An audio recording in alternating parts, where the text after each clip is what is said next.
Sejam muito bem-vindos ao Medicina de Família Podcast. Meu nome é Henrique Pereira, eu sou médico residente, Medicina de Família e Comunidade, aqui na minha frente. Eu sou o Ícaro, também médico de família, colega do Henrique, né? E a gente tá quase terminando a residência, né? A gente já tá nas finalizações aí, falta menos de um mês, é isso?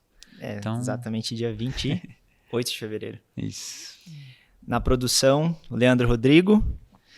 E aqui nós desvendamos a medicina além dos carimbos, né? E para quem gosta ou gostar do nosso conteúdo, considere se inscrever, compartilhar, principalmente nas principais redes sociais. E nosso primeiro assunto de hoje... Acho que vale a pena a gente comentar também, né, que qualquer opinião que a gente der aqui não vai substituir a opinião de um médico, do seu médico, né? Sempre consulte o médico. E a gente quer tentar que as pessoas... A gente quer promover o autocuidado, mas sempre com a opinião do seu médico, que cuida de você. Então, acho que vale a pena lembrar disso, que senão também a gente não vai dar recomendações aqui para ninguém. Exatamente. Nós não substituímos, né? Sim. Nenhuma consulta, nenhum acompanhamento médico de fato. Sim. Bom, então, para o nosso primeiro assunto, que a gente achou importante abordar aqui, é o nome em inglês, né? Disease mongering, ou mercantilização de doenças. E o quanto que isso, de certa forma, prejudica as pessoas e o quanto os médicos estão usando o corpo das pessoas como uma fonte de renda, fonte financeira, né? Ou seja, esse é um assunto, primeiro, não é falado entre os médicos em si, não é ensinado na graduação, então fica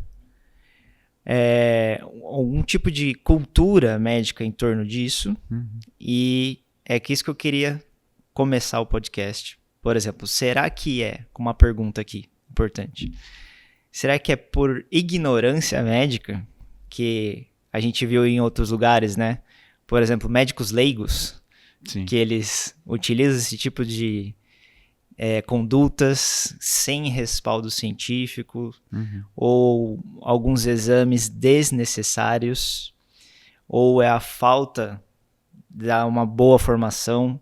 A gente ainda não sabe a raiz do problema, né? A natureza do problema, a gente vai tentar discutir isso aqui. Então, o fato da mercantilização de doença, né? Quem que ganha com isso? E como que essas pessoas utilizam o medo, essas pessoas, esses profissionais, né? Então, como esses profissionais utilizam o medo das pessoas com um benefício próprio através de tratamentos desnecessários, exames desnecessários, procedimentos desnecessários. Quando o paciente ele não tem o benefício médico, benefício comprovadamente científico daquele tratamento, daquela conduta, daquela intervenção, se não há benefício, só há malefício. Então, o médico ele está apenas oferecendo o efeito colateral. Então, vai ser o efeito colateral do medicamento, vai ser o efeito colateral de uma cirurgia, que parece que são coisas mais palpáveis, mas o que é difícil compreender é o efeito colateral dos exames. Cara, acho que também vale até a pena a gente se nortear enquanto especialidade médica, né? Porque até antes de entender qual que é talvez a origem, né? Não vou explicar a origem disso, mas para a gente se colocar no mundo médico, né? Então, a medicina de família é uma medicina essencialmente ambulatorial, né? Só para dar uma definição meio básica, assim. E a gente trata de todas as idades. Então, a gente faz desde o pré-natal, quando nasce a criança, a gente cuida da criança, o pré-natal de baixo risco, claro. A gente faz o cuidado da criança também numa que a gente chama de puericultura, que é o acompanhamento do crescimento e desenvolvimento da criança. A gente cuida disso, então a gente chega até a vida adulta, adolescente, a gente cuida dos idosos, a gente faz visita domiciliar, então é o médico que está na base, que deveria ordenar o sistema de saúde, né? Então, E aí eu tô falando isso porque aí, quando você estava comentando da mercantilização de doença, me vem os especialistas focais, né, que a gente chama, que existem as especialidades médicas focais, que são, sei lá, cardiologia, endocrinologia, ortopedia, ginecologia, enfim. Tem as especialidades focais e tem as especialidades generalistas, né? Então, a gente se coloca como uma especialidade generalista. E aí, na minha opinião, cara, não sei o que você acha, esse problema da venda de doença, ele vem dessa estrutura mesmo, né? Então, você tem um sistema de saúde que deveria representar culturalmente e financeiramente a população que se trata. No entanto, a gente não tem uma organização política que coloca como base uma formação em medicina de família e comunidade. Então, você consegue, abrindo o livrinho do convênio, com dor no peito, você consegue procurar um cardiologista, sendo que muitas vezes dor no peito é o quê? É uma ansiedade, enfim, um problema pulmonar, né? Então, você tem que ter um filtro. E aí o profissional, o subespecialista, ele tem que vender a doença, né, cara? Exato, mas ele não deveria, né? Vender a doença. Sim. É aí que tá a raiz do problema. Porque assim, o que você está falando é dividir o sistema em níveis. Né? Então tem atenção primária, atenção secundária, atenção terciária. O problema é que, falando do Brasil, a atenção primária ela ficou sem pai nem mãe, né? Uhum. Ela ficou ali um território sem ser ocupado e os especialistas acabaram fazendo atenção primária. Sim. Então aqui, resumindo, os especialistas acabam tratando de pessoas assintomáticas. Uhum. Então, eu acho que esse aqui quer deixar claro. Primeiro, falando da definição, né? A definição do disease mongers, a mercantilização de doença. Por que vender as doenças? Então, quando no caso, os médicos, os especialistas ou qualquer outro profissional, que ele convence as pessoas saudáveis que eles têm algum problema de doença, ou seja, transformam pessoas saudáveis em doentes, e de fato não é, ou eles transformam as pessoas poucamente doentes, uma leve doença, em doenças muito graves. Então, isso é a estratégia das pessoas que vendem doenças. E aí, quando o especialista pega esse recorte de pacientes, que é a maioria das pessoas, né? A gente nem deveria falar paciente se a pessoa não tem nenhuma doença, né? Então, uma pessoa que ela se preocupa com a saúde, ela procura o especialista. E parece que é uma oportunidade do especialista, ou desses especialistas focais, desses profissionais, deles convencerem as pessoas que eles precisam de mais exames do que eles deveriam, ou precisam de outras intervenções que não precisaria. Então isso acontece muito com pacientes assintomáticos, né, que são os pacientes que querem um rastreamento, uma prevenção secundária, né? Sim. E aí parece que a única finalidade disso é uma finalidade de interesse financeiro, um conflito de interesse.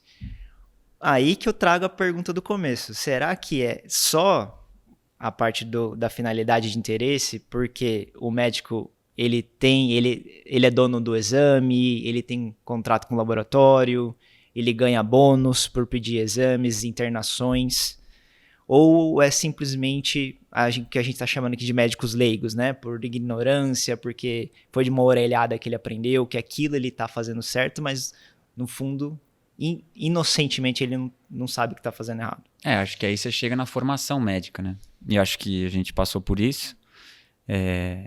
Eu, pelo menos na minha faculdade, eu tive pouca oportunidade de ir lá na atenção básica, ver pessoas saudáveis, porque é isso, né? Em geral, as pessoas... E acho que tem até uma estatística, tem um estudo que mostra isso, que 40% das pessoas não têm doença alguma, outras 40% têm algum sintoma de uma doença que não é grave, 10% das pessoas já estão com alguma doença que precisaria de uma intervenção e 10% já estão com alguma, entre aspas, invalidez por conta de algum agravo. Só que na faculdade, quando você vai no hospital, quando você fica com a sua prática, o seu ensino focado totalmente no hospital, é uma população que não é saudável. Quem que vai no hospital? Né? Hospital em geral, né? A gente se forma em faculdade pública. Os hospitais públicos em geral têm doenças que potencialmente graves, né? Por todos os problemas do sistema de saúde, de não conseguir dar conta, né, dessa pessoa que chega lá já com uma disfunção grave. Então, o profissional hospitalista, né, que a gente chama, ele está acostumado com coisa grave. Talvez ele não é nem os especialistas focais, os colegas, não é nem por má intenção. Ele não é um cara que quer te ferrar e nada. É que na prática dele, o mindset dele é de coisa grave.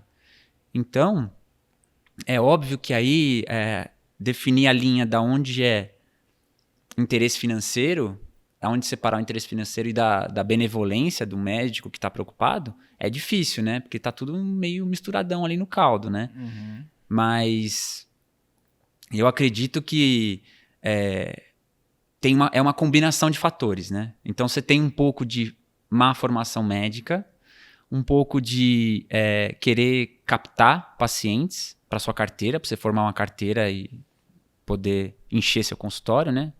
Porque uma consulta, um consultório em que você não preenche uma vaga, consultório particular, é igual você botar um avião vazio. Você só tem gasto, é prejuízo. Então o cara quer captar, ele quer, só que pinta de ouro, né? A saúde. Como se saúde fosse buscar exames. E aí ele transforma em doente de várias formas, né? Uma manchinha no braço, cuidado, isso pode ser câncer, né? Ou, sei lá, dor no peito, né? Que você tinha até comentado antes da gente começar a gravar.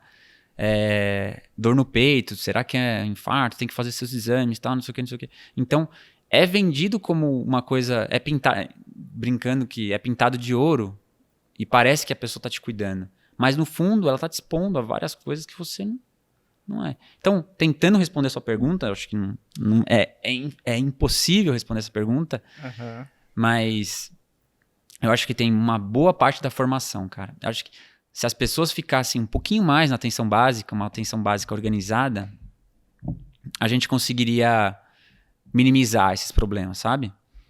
Eu tenho essa impressão. Não sei eu também acho que falta também uma habilidade de atenção primária, que é onde trata a maioria das pessoas que elas não estão doentes e, de fato, consegue ter crítica em relação à qualidade desses exames que estão pedindo.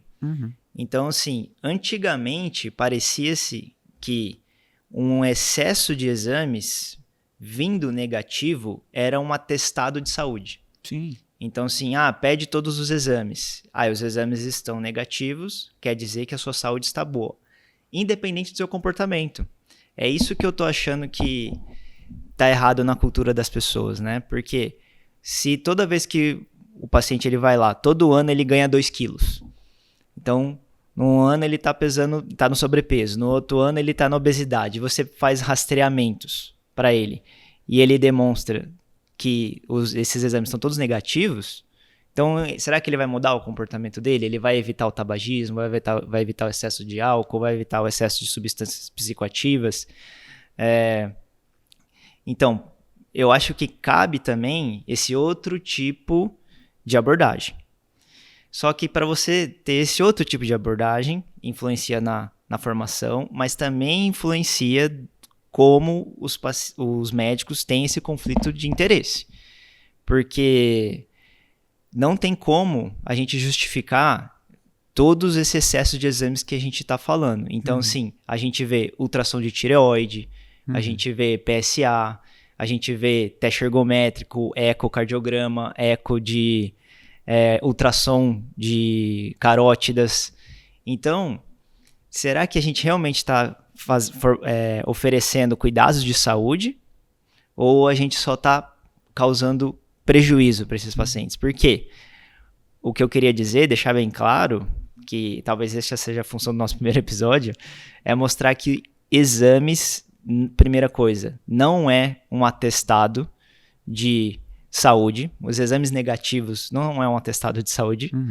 E outra coisa, os exames que não têm finalidade de rastreamento adequado, o paciente ele só tem o prejuízo, só tem o efeito colateral. E quais são os efeitos colaterais? Por exemplo, um falso positivo, ou seja, o paciente ele é totalmente assintomático, não tem nenhuma doença e o exame vem um erro. Um erro que mostra que ele tem uma coisa que na verdade ele não tem. E isso acaba desencadeando uma cascata de eventos que podem ser até procedimentos invasivos, que depois que essa cascata de procedimentos e condutas ela foi iniciada, parece que existe um comportamento jurídico, né? Como que o médico não vai fazer um cateterismo para um exame que indicou que ele precisa fazer esse cateterismo? Mas lá no começo, esse exame foi pedido errado. E a gente sabe que 1 a cada 2 pessoas em 1.000 exames de cateterismos, que equivale a 0,1%, elas vão falecer por causa de cateterismo. Sim. Então tem até, no próprio livro da Lynn Payer, do Disease Mongers, ela tem um estudo de 540 mil pessoas que foram submetidas a cateterismo, 54 pessoas faleceram. Então, quanto a gente está, de fato, invadindo as pessoas com pedidos de exames errados? Não, é interessante você comentar isso, porque isso não entra na conta da causa mortes em geral. Porque os exames esses exames que a gente pede, né, transformando as pessoas em doentes, que geram essas cascatas, em geral, quando você vai fazer a ligação pedido de exame e causa-morte, essa ligação não vem. A pessoa, quando ela falece, no caso de uma complicação cirúrgica, ela, por exemplo, ela era assintomática, caiu na cascata, não tem mais volta, ninguém vai querer parar, até por uma questão de judicialização, que nem você comentou, que isso é um outro capítulo muito grande. Mas assim, ela acaba... a gente acaba perdendo a causa mortis, né? E aí a gente não sabe do que ela morreu. Aí vai aparecer lá, quando você preenche o atestado de óbito, complicação cirúrgica que gerou tal, parada cardiorrespiratória e faleceu. Enfim, né? Tô dando um exemplo. E a gente não consegue fazer a ligação em geral.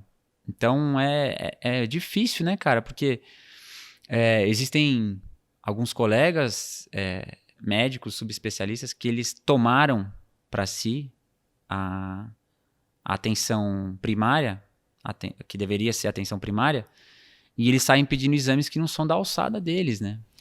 Exatamente. Mas qual que é a natureza disso? Por que eles pedem exames que não deveriam, por exemplo?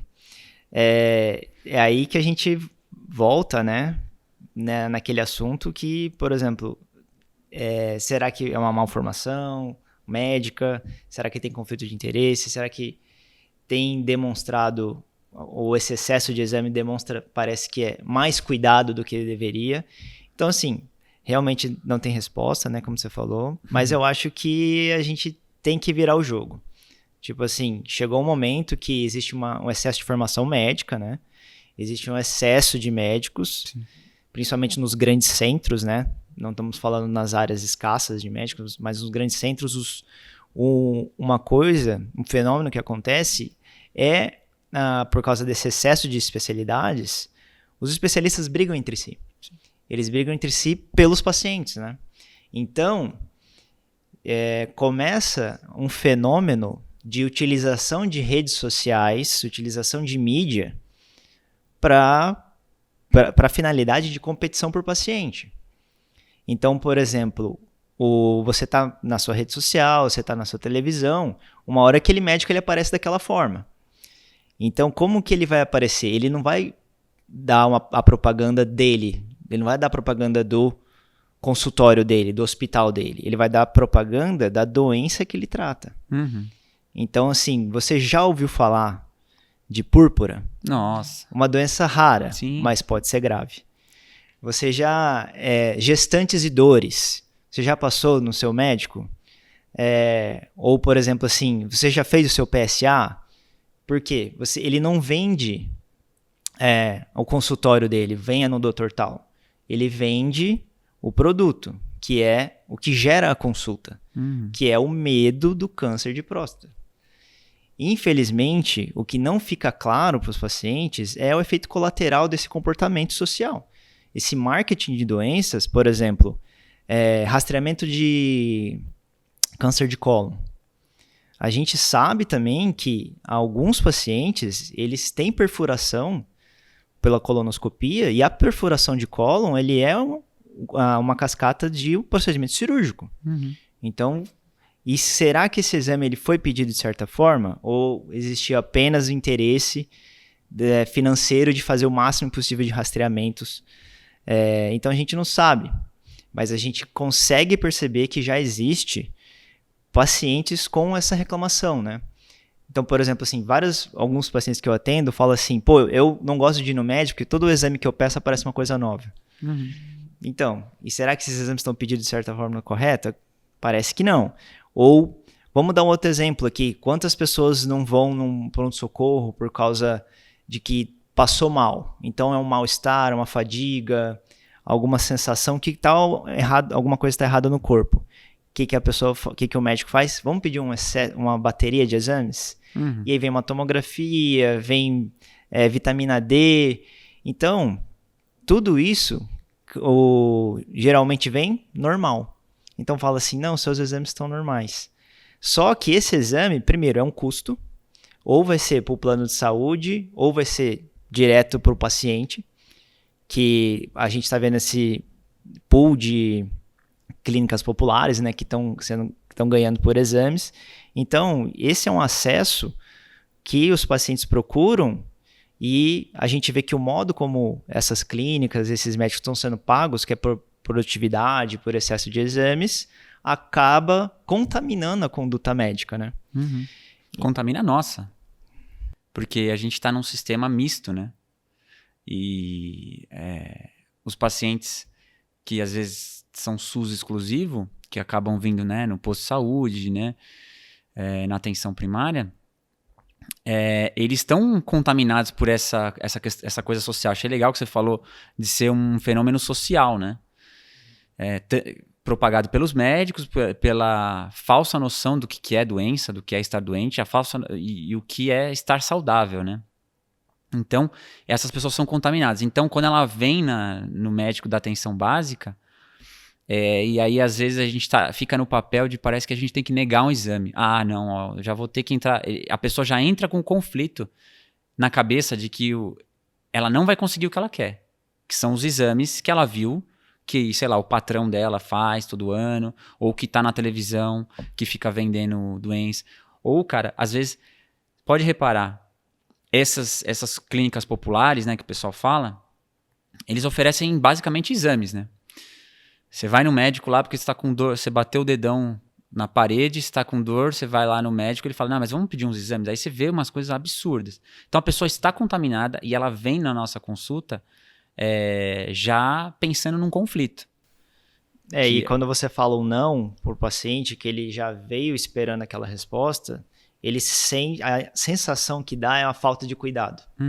E muito pelo contrário, né? Porque um exame mal pedido vai trazer, o paciente só fica com efeito colateral e essa cascata de indicações que não deveriam ter acontecido, né? Como que você faz no seu dia a dia? Eu tenho dependendo do paciente, eu falo algumas coisas, mas assim, no seu dia a dia, como é que você... Eu deixo bem claro, cara. Primeira coisa, rastreamento.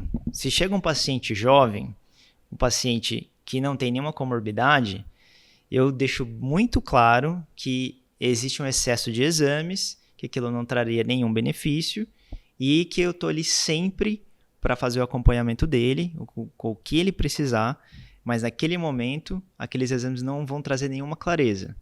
E aí eu tento abordar o estilo de vida, ou eu oriento os riscos e os benefícios, né, desse estilo de vida que ele faz, e parece que isso dá muito certo. Agora, para os pacientes que realmente precisam de exames, e aí eles falam assim, pede todos os exames que precisa. E aí eu deixo claro, olha, quais são os exames que você precisa? Geralmente são exames que a gente precisa descobrir antes do paciente sentir alguma coisa. Então, por exemplo, entra a aferição da pressão, entra a diabetes, então tem que pedir glicemia, entra o colesterol, então para a gente calcular o risco cardiovascular. Então parece que isso já é um bom filtro e o paciente parece que ele sai com uma sensação de que foi feito, a saúde dele está bem acompanhada. Agora, quando vem um pedido assim de teste ergométrico que eu faço todo ano, um ecocardiograma que eu faço todo ano, o eletro eu faço todo ano, a ultrassom de carótidas eu faço todo ano. Aí eu tento mostrar para ele o quanto isso traria malefício por causa das consequências. No caso, um eletro ou um teste ergométrico positivo, uma doença isquêmica silenciosa, teria que fazer cateterismo. E aí eu explico do jeito que a gente está falando aqui. Olha, cateterismo são para pacientes que têm uma alta suspeita. No seu caso, infelizmente, você não tem essa suspeita. Como que você faz? Não, então, eu tenho, assim, eu faço algo parecido com o que você comentou, mas confesso que tem vezes que eu prefiro, se for para pedir um exame mal indicado, que eu peça, porque eu vou saber olhar. Eu explico antes o que a pessoa pode ter de resultado. Tento prevenir a cascata diagnóstica antes de vir o resultado do exame.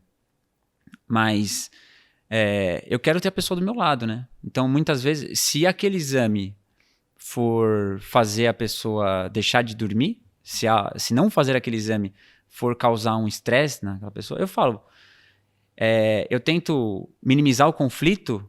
A pessoa, normalmente homem, né? Homem quase não vai no médico, né? Mas quando vai, em geral, para pedir PSA, né? Que muitas vezes pode ser demanda oculta, né? Que a gente também pode abordar isso num outro momento. Mas eu acho que eu aprendi com alguém isso, vendo alguém atender, mas assim, eu já pego o papelzinho de exame lá, escrevo lá 3 letrinhas lá, PSA. Aí eu falo, bom, vamos conversar sobre isso. Algumas vezes me surpreendeu que no fim da conversa o cara falou, não, doutor, nem precisa pedir não, viu? Acho que ficou claro tal, e aí eu me sinto, claro que não é uma consulta que dá para fazer em 3, 4, 5 minutos, né? Mas você acaba ganhando tempo, na verdade, porque aquele tempo. exame você não vai pedir mais. Exato, e outra, eu, com a convicção por estudos, né, que a gente... por evidências científicas, de que eu estou fazendo um bem para essa pessoa, né? Sim, e a tranquilidade aí tem colega que fala assim, não, mas se o cara tiver um câncer e você foi o cara que negou. Mas eu tenho a opinião de que, bem orientado, a gente não consegue eliminar com os riscos da vida, né? Você pode fazer tudo certo na sua vida, você pode, sei lá, andar na calçada bonitinho, entra um carro lá e te atropela. Então, assim, pra morrer, basta estar vivo. A gente não consegue tirar todos os riscos. Nunca a gente vai zerar os riscos, né? Sim. Sempre vão existir. Mas eu sempre converso que exames de rastreamento têm uma finalidade. No caso, tratamento. Então, se a gente achar diabetes, vamos tratar diabetes. E ou vai ser comprimido ou a insulina. Se a gente achar colesterol, tem que usar remédio para colesterol, simvastatina. Se a gente achar for um desejo muito forte do paciente culturalmente por causa de PSA, existe biópsia, existe cirurgia, complicações da cirurgia, incontinência urinária, impotência sexual. Então, mesmo mostrando os riscos e o paciente ele assumir os riscos, aí você acaba fazendo uma medicina compartilhada. Realmente, mas isso não é regra. A maioria dos pacientes explicando dessa forma, eu vejo que eles vai para o lado do benefício de realmente não fazer um exame desnecessário. E no fundo, se você não precisar comprar todas as brigas em todas as consultas, né? Que a gente também é ser humano, a gente cansa e chega um momento que você pede. Você pede e fala, ó, se vier alterado, tem tais e tais riscos, né?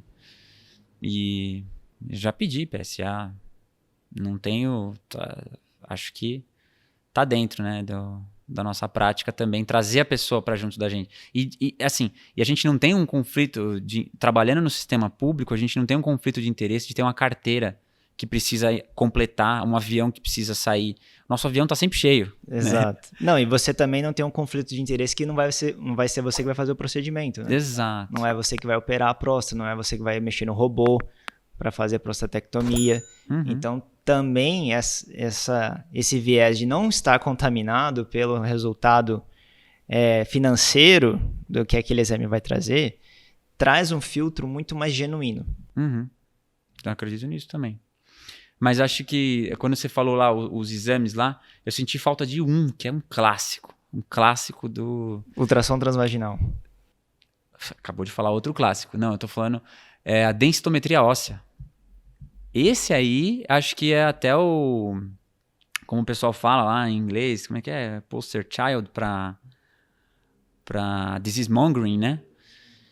Que é, assim, é o protótipo, né? Traduzindo, é o protótipo da mercantilização, que é a osteoporose, né? A osteoporose e hipertensão acho que são os campeões da venda de doenças. Cara, mas a gente fala isso, automaticamente, se tivesse algum colega das especialidades focais, principalmente as que eu sempre que adoram esse exame, né?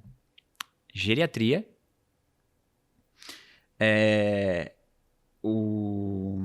geriatria, ginecologia, que aí tem a outra mercantilização, a mercantilização da menopausa, né? Então ele já coloca ali no mesmo combo, né? Então é a mercantilização da menopausa, e aí você, sem os hormônios femininos, você vai perder massa óssea, e com essa massa óssea, então você tem que fazer exame, densitometria e tal, então vem tudo junto, né? E o dono do exame, o dono da densitometria vai ganhar o valor da densitometria, quem vende o remédio para tratar a osteoporose vai ganhar um remédio da osteoporose, e na verdade o paciente, ele não tem nenhum benefício nem do exame, nem do tratamento, muito menos da da osteopenia. Meu Deus, aí não dá, né? Que não é nenhuma doença. É uma situação. Sim, há quem diga que inclusive a osteoporose não é doença, né? Acho que tem... É uma outra situação, no caso. Sim, mas é um fator de risco, né? Então, é isso que não fica claro.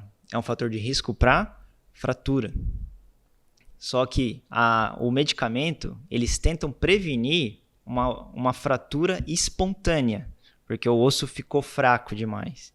Só que a gente, olhando nas estatísticas, a gente vê que a principal causa de fratura em idosos são quedas. Então é muito mais barato, é muito mais... atingir um público muito maior se a gente tentasse evitar as quedas dos idosos do que a gente pagar todas as densitometrias e todos os tratamentos para osteoporose. Fora que o tratamento de osteoporose, né, não é uma coisa inócua, né? Tanto que a pessoa tem que tomar o remédio, o risendronato, enfim, né, alendronato, tem vários tipos, né? Mas que tem várias consequências, né? Esses remédios, né? Em geral, ele pode dar desconforto gástrico, importante, tanto que você não pode deitar, se você tem que tomar e ficar em pé, né? Enfim, o fato de você tomar um remédio já te torna um doente, né? Sendo acompanhado por um médico que cuida da sua vida como um todo, ele talvez te orientaria ali, se fosse um médico, a gente chama de médico da família porque é a nossa especialidade, né? Mas o médico que te acompanha, ele vai fazer você fazer exercício físico, em vez de você perder tempo buscando exame, você vai buscar saúde. Buscar saúde é ter uma boa saúde mental, se alimentar bem, deixar de fumar, praticar exercícios regularmente. Então, o idoso que chega com esses riscos de fratura, não é um remédio que vai tirar ele disso. E outra, nossa, cara, agora, esse negócio da densitometria, de osteoporose, aí tem o cálcio, que a senhorinha chega e fala, doutor, eu tomo cálcio para os ossos, né? A vitamina D, nem nada disso tem evidência, cara. É incrível. Assim, a gente tem que deixar claro também que a gente está falando da maioria das pessoas que são normais. É óbvio que um paciente que faz uso crônico de corticoide, que tem uma diminuição de massa óssea, tem algumas condições, algumas doenças consumptivas também que enfraquecem os ossos. Nesse caso, a osteoporose a gente pode chamar de doença. Mas para as pessoas normais, cara, o idoso, ele tem menos osso porque ele usa menos. Exato. Corpo. É uma condição estrutural. Sim. Assim como a menopausa, que é o período de um ano após o último ciclo menstrual da mulher, assim como o primeiro ciclo menstrual da mulher. Então, quando a mulher ela menstrua, a primeira coisa que ela faz é ir no ginecologista. Meu Deus. Mas é por um efeito natural do corpo. Outras coisas aqui que são vendidas como doença: gordura no fígado, bico de papagaio, gastrite, osteoartrose do joelho, são condições que todo mundo tem. Se você pegar crepitação pulmonar, metade dos idosos tem crepitação pulmonar na ausculta pulmonar. Sim. Isso, ou seja, é uma alteração estrutural. Então, se você for pegar todas as pessoas e fazer ultrassom em todo mundo, você vai descobrir muitas coisas que a gente chama de incidentalomas, né? Uhum. Então, a gordura no fígado, a gastrite, a própria bico de papagaio na coluna, a osteoartrose, as pessoas vendem isso como doença. Uhum. E isso acaba trazendo mais consultas, mais exames, mais procedimentos, mais tratamentos. E acaba alimentando um sistema que vive desse excesso, desses procedimentos, esse excesso de medicalização, que ao longo do tempo só está trazendo prejuízo. Uhum.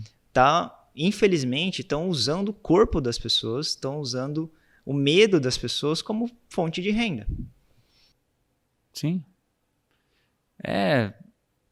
Falou tudo. É essa... Transformar as pessoas em doentes, né, cara? Como assim, né? Por exemplo, assim, pré-hipertensão ou pré-diabetes. Então, ou seja, é uma pessoa que não tem hipertensão, uma pessoa que não tem diabetes.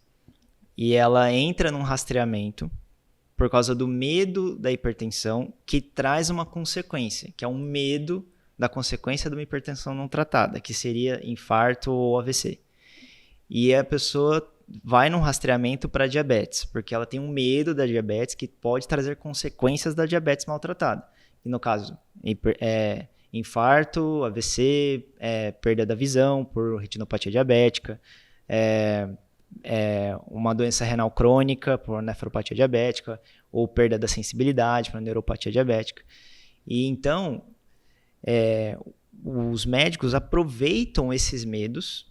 Então, assim, tem muito medo da pressão alta, muito medo da diabetes, que podem causar as consequências, e eles entram num recorte que a gente chama de pool de doenças, num reservatório de doenças, só que aí eles vão trazendo o ponto de corte mais para baixo para aumentar essa carteirização de pacientes. Sim. Então, assim, além de tratar agora a hipertensão, você está tratando a pré-hipertensão.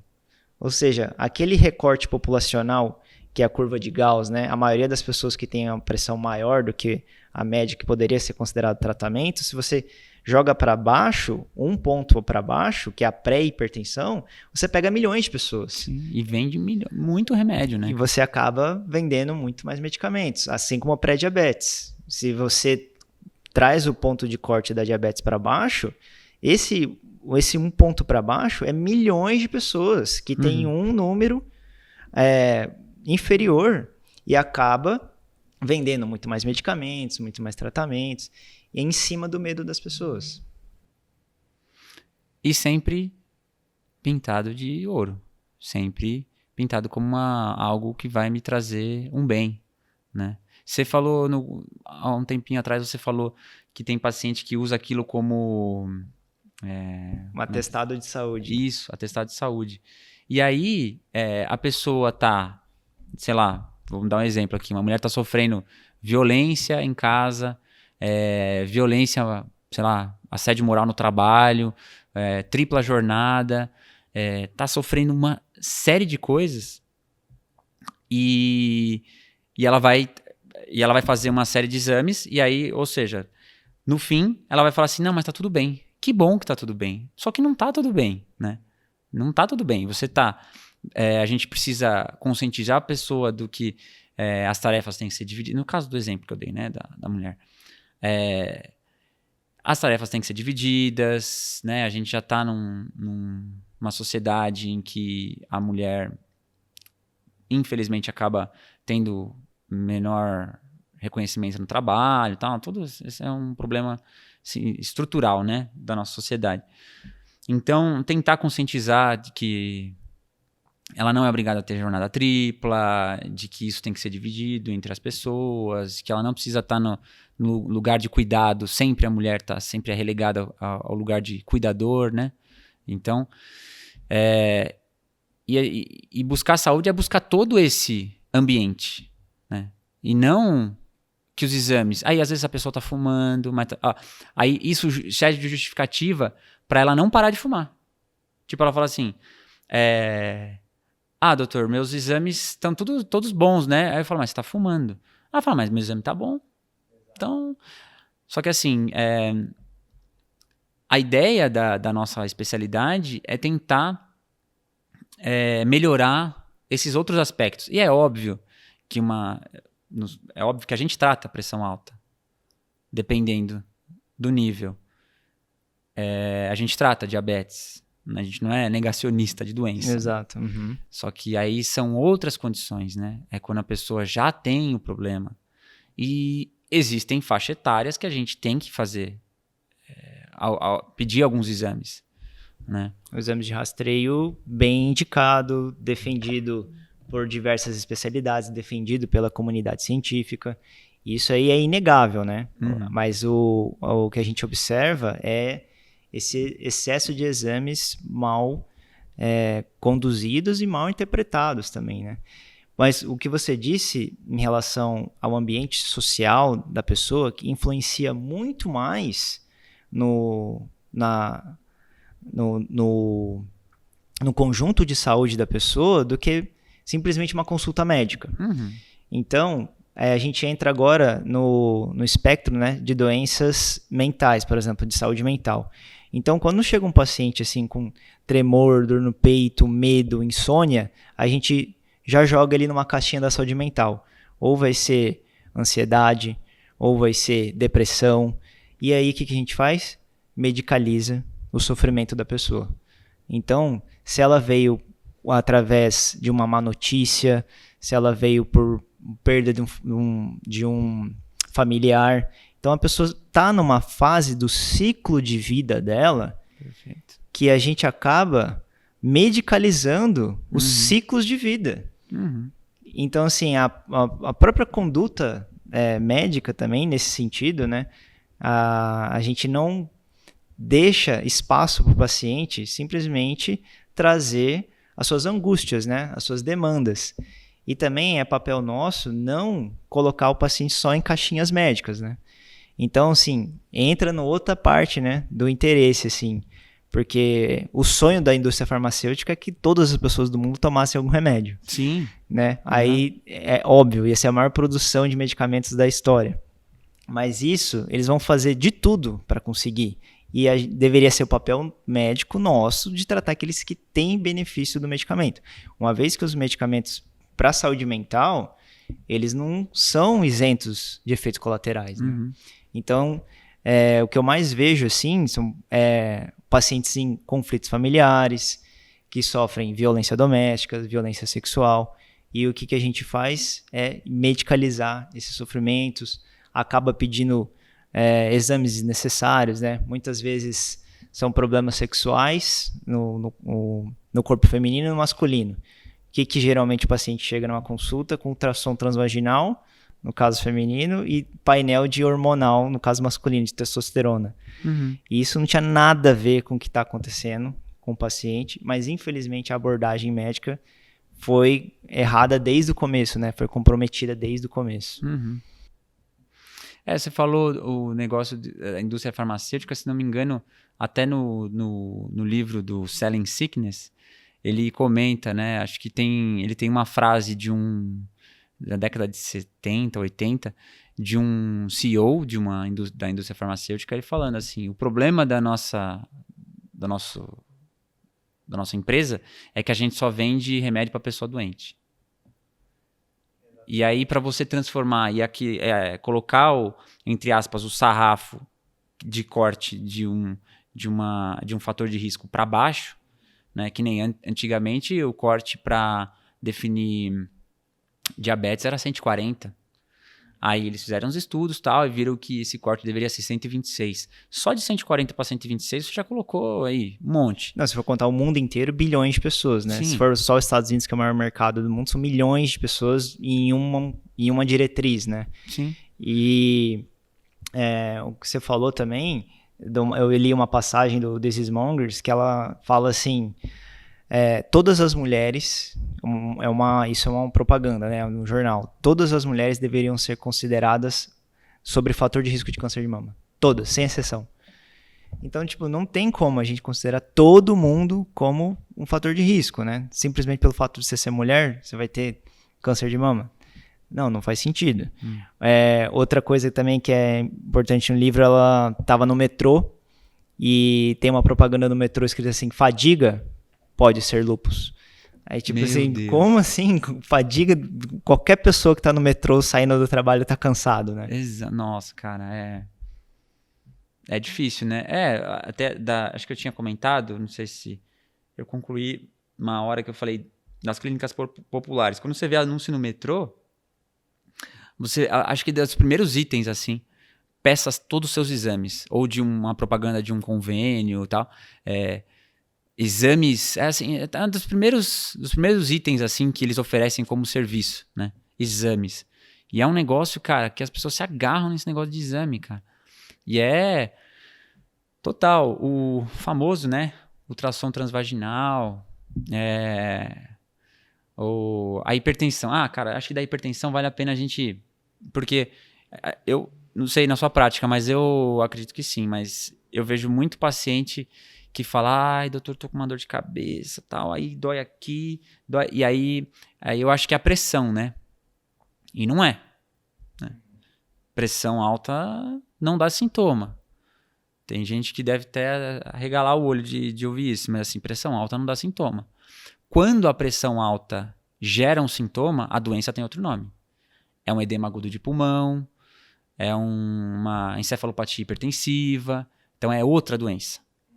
Aí é um quadro grave, né?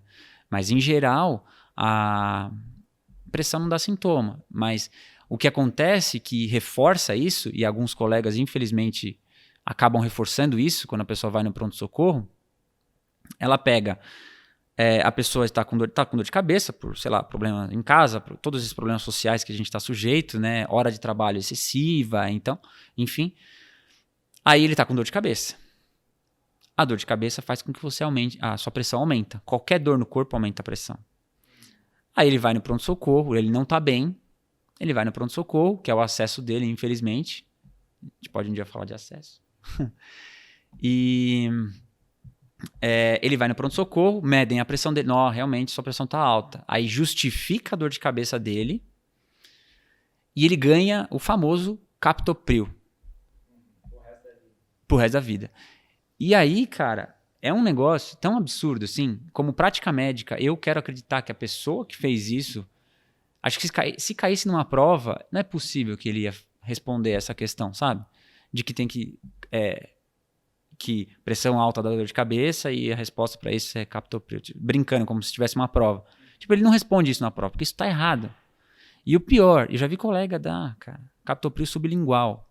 No Brasil não tem essa formulação sublingual. E eu pego o paciente até hoje, que veio do pronto-socorro, fala, ele dá um remédio embaixo da língua. Aí eu falo, captopril é esse mesmo, doutor. Só que no Brasil não existe a formulação sublingual. Eu entendo isso, é que assim, acontece alguma coisa no corpo do paciente. É a diferença entre illness e disease, né? Então, alguma coisa está errada no corpo dele e ele começa a interpretar aquilo como alguns sinais de anomalias, né? Então, assim, é um mal-estar, uma fadiga, uma dor de cabeça, uma indisposição, são sintomas clínicos inespecíficos, né? E aí, na cultura dele, ele tenta justificar isso com alguma coisa deve estar errada, alguma coisa tem que justificar isso. E a primeira coisa que vem, infelizmente, é a pressão. Então, assim, culturalmente está escrito, enraizado nas entrelinhas sociais que a pressão pode ser a justificativa de tudo isso. E isso vai passando, né? É um problema geracional, isso vai passando de geração para geração. Então, por quê? É um dado palpável, né? Então você consegue aferir a pressão. Só que você, na verdade, o sistema está organizado de uma forma que, quando o paciente procura uma unidade de saúde, no caso, um serviço de saúde que o acesso é liberado 24 horas ao pronto-socorro, né? A primeira coisa que fazem é ver os sinais vitais. Então, assim, vão medir a pressão, ver a frequência cardíaca, a temperatura e medir o peso e vão mandar para o médico. E aí ele já olha os sinais vitais, a pressão está alterada, mas o paciente também viu. Então, isso cria um mecanismo de justificar aquele problema que ele tinha. Só que, na verdade, parece que quando tem um fator alterado e o médico trata, isso parece uma sensação de cuidado. O paciente ele sai do pronto-socorro, ele sai da unidade de saúde e fala, não, minha pressão, que é a justificativa de tudo isso, o médico tratou a pressão com antihipertensivo e eu melhorei. E ele sai com um rótulo, né? E ele sai com um rótulo de paciente saudável para doente pro resto da vida, no caso, hipertensão. E isso, na verdade, para começar, só uma medida de pressão não justifica diagnóstico de hipertensão. A hipertensão é essencial, né? Deveriam ser outras medidas, em diferentes tempos, com um paciente com 15 minutos de repouso, com uma guita na altura do coração e tal. E aí justificaria em pacientes com a idade, né, para aferir a pressão. Não é todos os pacientes que deveriam ser medidos. Só que o médico que oferece esse primeiro contato com esse paciente que chega com sintomas clínicos inespecíficos, ele não dá tempo e dá abordagem social. Não dá tempo para pegar e descrever o processo do contexto dele familiar, do contexto dele cultural, do contexto do trabalho, que são a fonte da maioria dos problemas das pessoas, né? Sim. Então, uma dor de cabeça, uma dor no corpo, uma gastrite, uma dor inespecífica, geralmente ela é causada principalmente por um excesso de trabalho, um excesso de estresse, uma privação de sono, um prazo apertado. Então, se tivesse... Aí a gente vai entrar em outro assunto aqui, né? Se tivesse a longitudinalidade, sim, a gente resolveria esse problema. Mas, infelizmente, o sistema está organizado de forma pontual. Então, cada médico vê o paciente pontual. E isso é a causa da fragmentação do paciente. Quanto mais fragmentado o paciente, mais especialistas vão ver, mais médicos vão ver, mais exames vão ser pedidos. E isso vai trazer mais prejuízo, mais risco para os pacientes. Né? E você citou aí quase... a maioria das ferramentas da nossa especialidade, né? Então, abordagem familiar, né? Então, o que nos ciclos de vida daquela pessoa, o que influencia, né?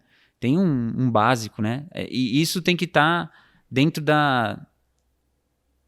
também um dos princípios, né? Mas, assim, entender a competência cultural. No seguinte sentido,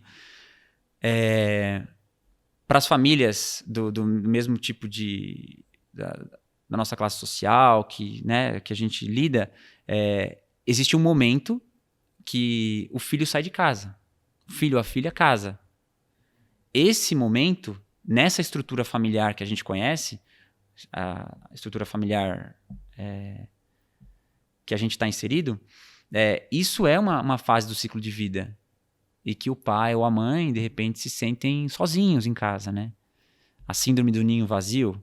Então, a gente, reconhecendo isso como uma ferramenta da nossa especialidade, a gente tenta abordar isso. Às vezes, a depressão está permeando aí, né? E a gente consegue acessar isso, essa questão. E a gente não precisa medicalizar a síndrome do ninho vazio. Né? Sim, a gente valida o sofrimento. E também isso no tipo de família que a gente está inserido, né? Mas assim, a competência cultural, entender a competência cultural e ver a quais ciclos de vida estão sujeitos pessoas das comunidades que a gente cuida. Existem médicos de família que estão na saúde indígena. Ali ele tem que entender aquela população e ela está sujeita a outros ciclos de vida, né? Então, o entendimento disso... E não é que o especialista focal não pode saber disso. É que ele tem menos chance de saber disso. Primeiro que ele nunca entrou em contato com isso, ele não está no território que a pessoa mora. A gente, em geral, mora perto da casa das pessoas, né? Mora não, trabalha perto da casa das pessoas, né? Então a gente conhece, a gente anda nas ruas, a gente faz visita domiciliar, a pessoa grita lá no bar, lá, ô doutor, né? Então a gente conhece, a gente tá lá inserido, né? Então é uma ferramenta muito útil pra gente, e a gente consegue não medicalizar tanto. E a gente sofre dessa crítica dos colegas, fala assim, tá passando no médico lá do postinho, o cara, a pressão do cara tava tanto, mas ele não sabe o que a pessoa passa no dia a dia, né? Exatamente, que justifica aqueles sintomas clínicos inespecíficos, né? Sim. Então, o paciente ele não vem só com um exame físico alterado, que no caso hipertensão, uma pressão elevada. Na verdade, ele vem com uma insônia, ele vem com uma dor muscular que sai de um lugar, vai para outro, e aí com uma diarreia que não passa, uma indisposição, uma fraqueza muscular. E o nosso papel aqui, como generalista, né, médico da atenção primária, é organizar isso, primeiro de forma temporal, né, ver onde aconteceram os fenômenos do ciclo de vida, né, do paciente que influenciaram aquele sintoma, ou a gente organizar esses sintomas clínicos numa coisa só. Então, a saúde mental do paciente influencia muito mais na vida do paciente do que um excesso de exames. Uhum. Parece que os exames deveriam ser quase um recurso, coadjuvantes na história do paciente. E a gente vê que, infelizmente, não é assim. Parece que os exames, né, o máximo de exames possíveis, o máximo de tratamento possíveis, o máximo de esteira que o paciente faz, dá a sensação que ele está sendo cuidado. Uhum. E, na verdade, não é assim. Mas que eu queria falar também, parece que é uma síndrome das roupas do imperador, né? Você sabe dessa história? Não, que o imperador usa uma roupa invisível. Sei. E aí todo mundo finge que tá vendo a roupa mais bonita, né? Então, eu acho que é algo assim, né? Parece que tem isso também, porque um médico vê que aquele médico ganhou um espaço na mídia, né? Ganhou mais notoriedade, aí o outro ele vai na onda também, ele fala, bom, eu vou fazer mais ou menos o que tá fazendo. Se tá dando certo ao longo do tempo isso, tá sendo recompensado de certa forma, né? Tanto pelos pacientes quanto pelo sistema, ele acaba fazendo também, né? Então, mas a gente vai ter que arranjar um jeito de virar o jogo. Sim. De que deixar claro que isso é errado, isso só traz risco, isso traz cascatas em que, em alguns casos, precisam de cirurgias até morte com a falta de explicação que exames não são inocentes. Né? Uhum. E nessa fábula aí, a gente tá aqui fazendo talvez o papel de falar que o rei tá nu, né? Que na fábula, acho que são são crianças, né, que olham para o rei e falam, nossa, mas o rei tá nu, né, o que tá acontecendo? Aí o rei achava que ele, não, só os inteligentes que viam a roupa, né, que foram os alfaiates fizeram a roupa que só os inteligentes viam. E aí a criança, como justa, assim, né, sem maldade, falou, não, mas ele tá nu. Aí o rei falou, não, realmente, eu não tô vendo essa roupa. Aí ninguém tá vendo essa roupa, né? Exato. E para resumir, para concluir, o que você gostaria de resumir? Cara, difícil, né? A gente falou de tanta coisa, mas acho que a gente não quer só exclusividade para nossa especialidade. A gente quer que todos os colegas evitem o excesso de exames, porque a gente não está tratando de pessoas, a gente está tratando de doenças, né? Dessa forma, a gente acaba tratando só de doenças. E a gente quer tratar de pessoas. A nossa especialidade faz isso como definição, a gente trata de pessoas, não de doenças. E a gente espera que o sistema não se imploda, né? Porque o sistema de saúde que se baseia em exames, ele é fadado ao fracasso, né? Que não tem um filtro, como um médico que coordena o cuidado, e o excesso de exames, o sistema está fadado ao fracasso. Não sei, essa é a minha minha opinião final, assim, que acho que a gente podia... Eu vou pela mesma linha, porque a gente tem um número X de médicos que tem esse comportamento, e esse comportamento de excesso de exames causa um custo que passam para a gente, os cidadãos, nós pacientes também, e nós vamos pagar essa conta. Com essa explosão de faculdade, de booms de médicos que está jogando no mercado, fazendo esse mesmo comportamento, ao longo prazo a gente vai dobrar, triplicar essa conta e uma hora a gente vai trabalhar só para pagar conta de plano de saúde ou aumentar os impostos para pagar as contas do sistema público. Então, primeira coisa eu acho que é trazer uma forma de filtragem, principalmente através da atenção primária, né? E a outra coisa também é o modo como os médicos recebem o pagamento. Enquanto os médicos foram receberem recompensas e pagamentos por produtividade, em bônus, em parte dos exames que ele pedem, isso sempre vai contaminar a consulta, sempre ele vai estar enviesado a pedir exames. E à medida do momento que tiver um pagamento diferente, que através da qualidade do atendimento, que o indicador seja de fato a saúde e não a produtividade de consultas e exames, eu acho que isso já consegue minimizar esses custos, esses danos que o paciente vão sofrendo. E o principal fenômeno que eu acho que deveria acontecer também é a comunicação. Se a gente melhorar a comunicação dos médicos com os pacientes, eu acho que a gente tem um resultado, essa comunicação clínica, né, entre médico e paciente, colocar a medicina centrada no paciente, a gente vai ter um resultado mais benéfico. Eu acho que você tem algum agradecimento, quer falar alguma coisa? Eu só ia falar do nosso logo, que foi a Emily, minha noiva, que fez. Eu achei que tinha que colocar o nome dela. O Leandro tá aqui, né, filmando a gente também. A gente queria agradecer. E também no episódio piloto, eu achei, para quem ouviu, né, que a gente não tinha o vídeo ainda, tiveram algumas interações que foram bacanas e a gente queria que o pessoal continuasse propagando agora cada vez mais, agora que a gente está no formato vídeo, e fazer pergunta, falar o que a gente falou certo, o que a gente falou errado, o que não concorda. A gente não quer, talvez eventualmente eu e o Henrique mesmo aqui a gente vai discordar, né? E acho que faz parte, né? Desse diálogo. A gente não esgotou o assunto, né? A gente gostaria de ver as interações, né? Principalmente pelo e-mail, medicinadefamiliapodcast@gmail.com. A gente vai trazer também um episódio só com dúvidas. E no próximo episódio vamos falar melhor da mamografia, né? Mais detalhes, falar melhor do PSA aqui, que a gente trouxe com mais detalhes também. E também um episódio de acesso. Fechado? Ótimo. Beleza, então, fechou. Fechou.